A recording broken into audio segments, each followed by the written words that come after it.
And I'm joined now by Medical Officer of Health, Dr. Paul Roumeliotis, for the latest on COVID-19. Welcome, Doctor. Good to be back.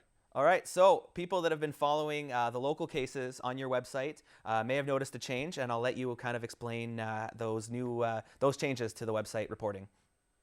Well, what we've done is we've just put a graphic report of how many cases we have, day by day, and we actually, because the testing sometimes occurs 5, 6 days before we get the results, we thought it was a better indicator of putting the onset of symptoms. So from the day that these people who tested positive, when did the symptoms start? So when people look at that, they can see where most people got sick. It's kind of more like the middle of March. And it's getting less as we go towards April, which is good news.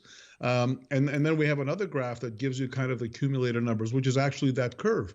And people could see that it's kind of flat, which I'm very happy about. So that's good news. We're also going to be making some changes to our website as well, adding a bit more information as to what the age groups are, where the individuals got it, did they travel, or is it local contact or no known contact, where they are, have they resolved, are they still under isolation, or are they hospitalized? So we're going to add that. What we're not going to add, though, is where, for example, where exactly they live in SDNG or in the East Ontario Health Unit area. And I'm not going to add them because we're going to be by the end of today and tomorrow we'll be close to 50 cases, and I can tell you they're scattered all over Eastern Ontario.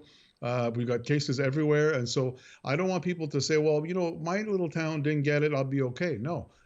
As a medical officer of health, my duty is to ensure that people are not complacent and don't say, well, it's not here, I don't worry about it. I want you to worry about it, and I want you to take all the precautions necessary to be able to,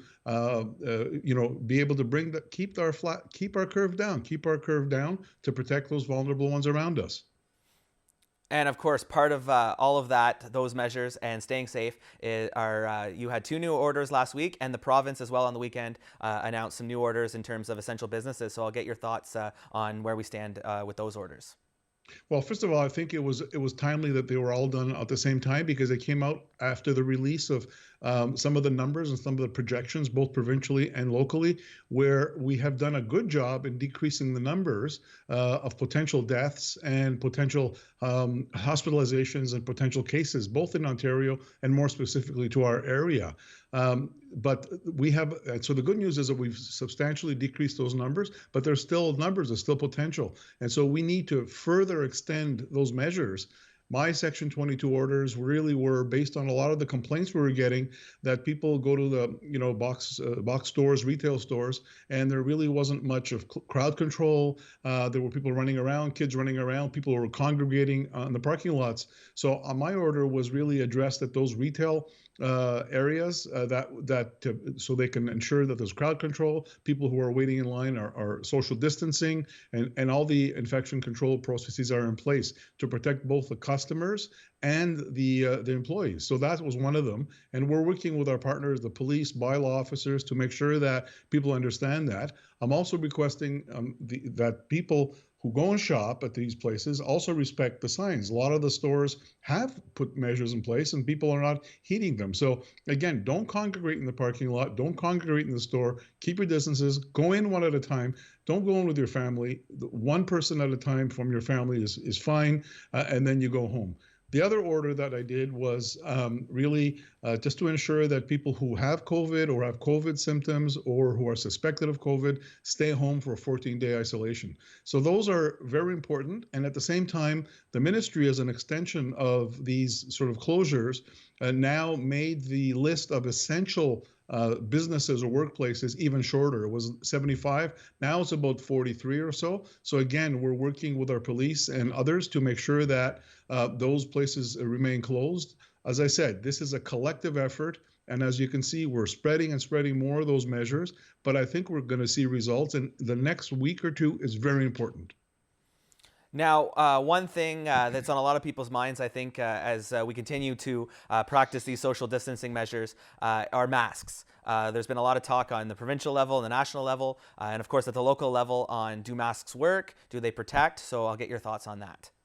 Well, the first thing I can tell you is that, Dr. Tam and others have, and there will be a provincial declaration on them. Essentially, it's quite simple. Medical masks the ones that surgeons use and people use in hospitals should be reserved for employees of the hospital. We need to protect our frontline healthcare workers. There's a shortage to begin with, so those masks should be reserved for those individuals working in the healthcare essential services and so on. I think the other question is, how about these homemade masks and what do they do? Well, any mask for that matter will actually, if you're working in a healthcare setting, those medical masks, you put them on, but we also put our gloves on, we put all kinds of other protective eye gear and so on to protect everybody, and know how to take those off, because we know that those masks, if they're contaminated on the outside and you take your mask off and then don't wash your hands, you're going to contaminate yourself. Or even if you're wearing a mask and somebody coughs or you touch the virus, for example, invisibly, then you scratch your eye, you're going to infect yourself. So I want people to know that if you're going to wear a mask, and this is what we're going for, or if you're going to make a mask, it really is akin to, covering your mouth when you sneeze, and it's not going to protect you from getting the infection unless you're wearing everything else.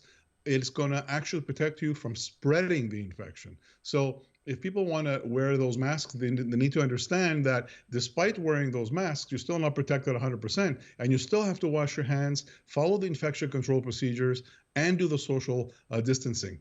So that's not really a recommendation. It's really facts. The fact is that if you're wearing a mask thinking that it's going to protect you 100%, it will not.